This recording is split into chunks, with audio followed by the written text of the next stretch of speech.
Ngo-April, izimvula ezinamandla zahlasela isifundazwe KwaZulu-Natal. Kwaphoqeleka ukuthi izakhamuzi lendawo zishiye amakhaya azo. Zakhoseliswa esikoleni esiseduze. Zithi isikhathi siyahamba kodwa imizi yabo isenje. Imizamo yokuhlanza indawo iyaphunza. Lendawo iseduze nedamu leplazi ekuthi maligcwele bese lichithela amanzi emizini yabo. Uthisha wasenkulisa ukhanyisile Shange uthi kunzima lapha. Uthi sebelala esikoleni nsuku zonke babuyele emakhaya emini bayolungisa. Iwe nje eson ngoba thina uhulumeni akakazi nje kube khona into ephathekayo asenzela yona thina.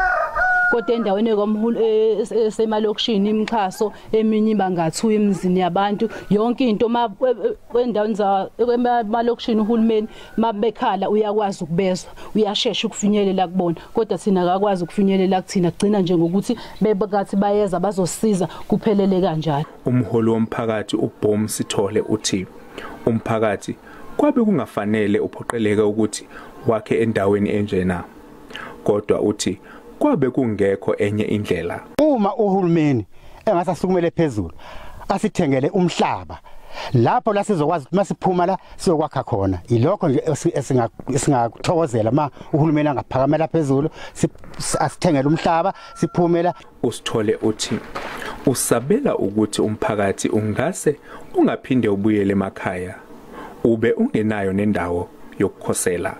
Lo ndikhadebe SABC News eKranskop.